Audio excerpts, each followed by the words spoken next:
Hello, and welcome to this short presentation where I'll talk a little bit about student life at Collarts, but particularly through the lens of providing a bit of information for not potential students, but those around those potential students, so families and partners of students or people who are looking at Collarts as a possible provider. So if that's you, this session is for you. My name's Tim Moss. I'm the Dean here at Collarts. I've been with Collarts for a little under 2 years, and I'm really excited to be able to share a little bit about what we do and why we think that's working so well. So as I said, this is really designed for quite a wide audience because we're aware that there are a whole range of people who support students. It's absolutely parents and family, but also friends and partners, other students. And so if you fit in any of those categories, we've designed this presentation for you. Of course, if you're looking at Collarts as a potential student, don't switch off. You're more than welcome to also listen to what we're talking about in this particular presentation, which is really three things. What are the creative industries? Why would you study in that area? What is it about Collarts as a provider, and what does it mean to be focused on creative industries? And what's it like making that move to higher education as a student, and how can other people help you? These are the key questions we get. So we've sort of designed the session around the things people ask about. Now, you've probably already noticed there's a whole bunch of other presentations on this site as well, including one for each course. So if you're particularly interested in a course, I'd encourage you to make sure you also have a look at that presentation, because there's a lot more detail there about some of the things I'll talk about here. But let's kick off. So when we talk about creative industries and Collarts as a creative industries school, we've made that as a very deliberate decision that we want to be creative industries focused, delivering at a higher education level, so degrees and diplomas. This gives us a really clear focus on the kinds of courses that we offer. And that's not a mistake by any means. It's actually a very conscious decision. We wanted to focus on arts, entertainment, recreation, and broadly categorising that as creative industries, because in the future, they're the sorts of areas that are going to do really well and that are going to be needed more and more as time goes on.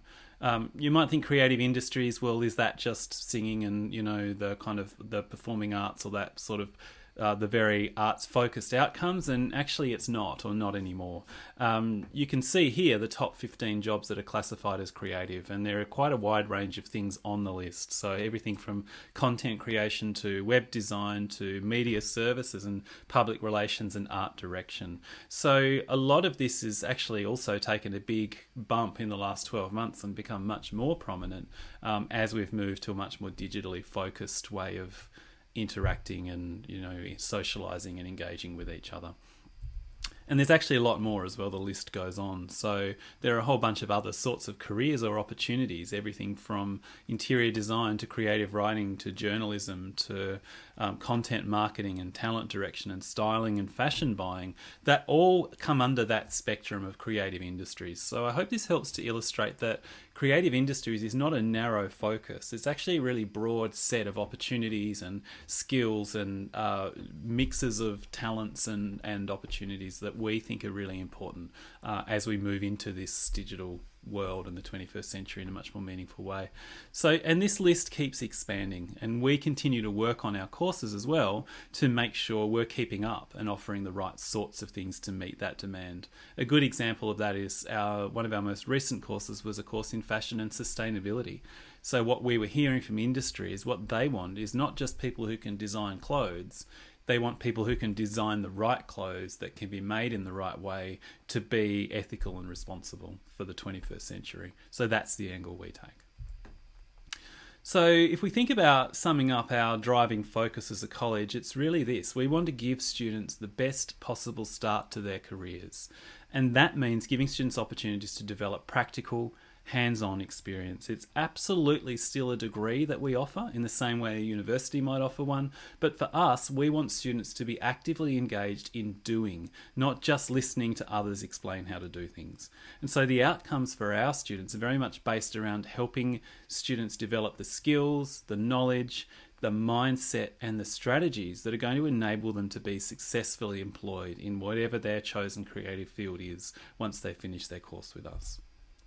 So we're also really lucky at Collarts to have 4 amazing campuses to help us achieve those ambitions, and they are all located around Collingwood or Fitzroy. They're all within walking distance of each other. I think George Street and Brunswick Street are sort of more in the Fitzroy area, and Cromwell and Wellington are more in Collingwood, but it's at most a 15-minute walk from one campus to another. Each of the campuses has a different sort of feel to it. So George Street, which we've just finished refitting actually, is very much based around fashion and also other courses like comedy, but it's got a lot of natural light. There's good spaces for collaborating where staff and students can work together. Cromwell Street is much more traditional design, and so it's very much supporting interior design students. There's a materials library there, for instance. There's some high-end computer labs so they can do rendering and those sorts of things. And of course, the fifth campus we have that's not included on the slide is our online campus. And most of our courses are now available for students studying fully online as well as those students studying on campus. That's actually been a real area of growth for us and a focus over the last couple of years. And we're really excited to be able to open up new opportunities for students who maybe can't commit to being on campus regularly for work or other reasons. One thing we often get asked about is scholarships, and I won't go into too much detail on this here because there is another presentation in this set around student life from Jade, and she talks about scholarships very much from the student perspective and works you through the kinds of experiences that students can have. But I just want to talk a little bit about our approach to scholarships. So for us, we actually, when we were looking at how we were going to do this sort of thing and what scholarships we were going to offer, we asked employers. We went out to employers and said, what's actually going to make a difference for you when you're looking at a graduate and how they might fit or not? And they said, look, they're actually not that interested in whether students had a scholarship that's taken 10% off their fees or whatever it might be. What they're really interested in is what opportunities have the students had, what experiences have they had through their studies. So what can they do and what have they done and who have they been exposed to and what sorts of experience have they had? So we don't offer the more traditional financial scholarships. Instead, we funnel all of those funds into experience-based scholarships and creating amazing opportunities that are literally only available in Australia to Collarts students. So one example of that is an exchange we have with Drexel University, which is in the US in Philadelphia. So every year, well, where it's safe to do so, we obviously didn't do this last year, we do a trimester-long exchange where 3 or 4 Drexel students will come to Melbourne and we will send 3 or 4 students over to Philadelphia and they will study for that trimester in the parallel program. So Drexel has a great program in audio and a really good music business program as well. So, and it's not in addition to studying, it is the study for those students for that trimester. We support that through the costs of flights and visas and those sorts of things so that it's much more accessible for those students than might otherwise be the case. And just another example is a 3-way scholarship partnership that we have with Nashville, the Belmont University in Nashville, Tennessee, and Communication University of China in Beijing. So on a 3-year cycle, students from all 3 universities will gather in one of those 3 places. They'll meet with an industry who will set them a problem that they would like to see solved, and those students work together in institutional teams to find a solution and pitch that. So suddenly they're working with students who are based on the other side of the world, coming together to try to solve an industry-based problem. And that gives them all kinds of experiences that they would not have otherwise had. And this is available for our entertainment management students particularly.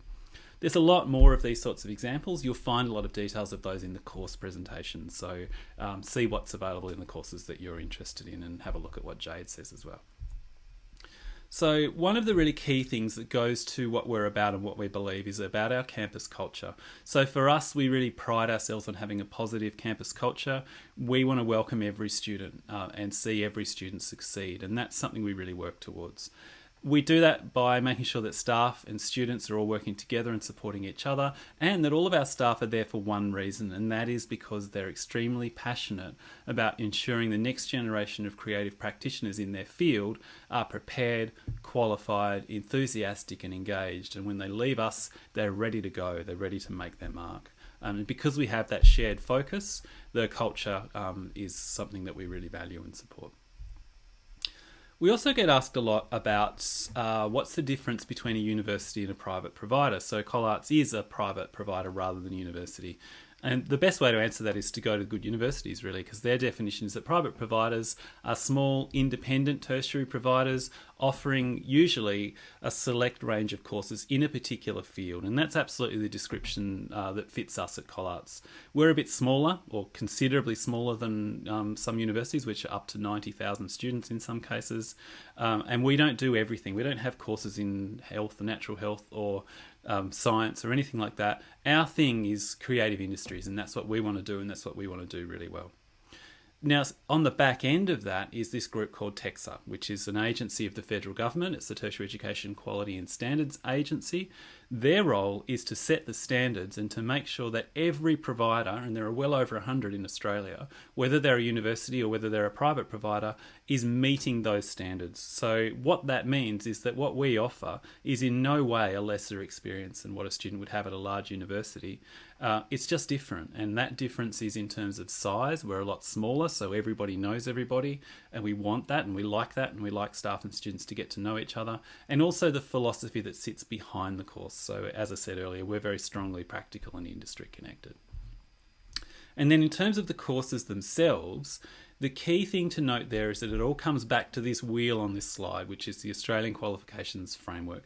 Any provider anywhere in Australia that's offering a qualification that has a name and a thing, so you get something at the end of it, has to offer it within this framework. And so most of the courses we do at Collarts are at the bachelor degree level, which is sort of on the bottom over there on the bottom left. We also offer higher ed diplomas, which are AQF level 5, but generally most students are enrolled in the bachelor degrees. What the AQF sets out is a whole set of things that we have to make sure we do, from everything like the volume of learning or the amount of work students will need to do, the intellectual level of that work, the kinds of learning they will be doing, the kinds of skills and knowledge a graduate will have. We have to set out our course to meet that framework and those standards. So the reality is that every AQF 7 bachelor degree from anywhere in Australia is comparable because we're all working towards this same framework. And that's absolutely the case. If you finished a bachelor's degree at Collarts and then you wanted to go on and do a master's degree somewhere else, even at a public university, your bachelor's degree would be recognised and accepted as the same level and the same standing as a bachelor's degree from anywhere else in Australia. So the standing is the same. The difference is in the nature of the institution and the size rather than the difference being in the level of qualifications or their standing in the community. So let's spend just a little bit of time thinking about stepping up to higher ed from whatever previous experience a learner has had and how that can be different. And you'll see on the slide here, and you can pause this and look at it in a bit more detail, but I just wanted to sort of cover the key thing here. And the key difference really is around when you get to higher ed level, it's about who has the responsibility and who manages the learning. And the reality is that at the end of the day, it's the student who's responsible and who manages that learning. We take as much responsibility as we can, and what we want to do is provide the conditions that will let somebody succeed and the support and the encouragement. But at the end of the day, we can't make a student learn. The student has to take that on as something that they own. And so think about that in terms of how you might support that. And you can see how that plays out here around a whole range of things, from attendance to assessment to support and reports and how we can communicate and who we can communicate with. And then it also flows on to how we deliver what we do. So the timetable, for instance, at higher education, a timetable won't be set. It's not 9 to 5, 5 days a week. It's variable and it'll change on a trimester to trimester basis. We do try to block it in sensible ways so that if a student needs to work, they have the opportunity to work part-time alongside their study. But it is a lot more, there's a lot more expectation of work being done outside of the formal classroom environment as well. So what can you do to support that? Well, lots is the short version of that, but a couple of key things that I think are really important. One is around goals. So a student will come into a degree with a vision of what they want to have at the end of it. So a long-term goal, an aspiration, and I want to be this, and that's why I'm doing this course. But once they get into it and the trimesters start rolling on, they'll get a lot more focused on the week to week and I've got to do this thing and then this thing and then this thing. What support people can do that's really powerful is help to remind them of that bigger picture, that they're working towards something. So that's really important. And that works really well if they have that encouragement at home as well. We also know that one of the key indicators of success for a student is connection.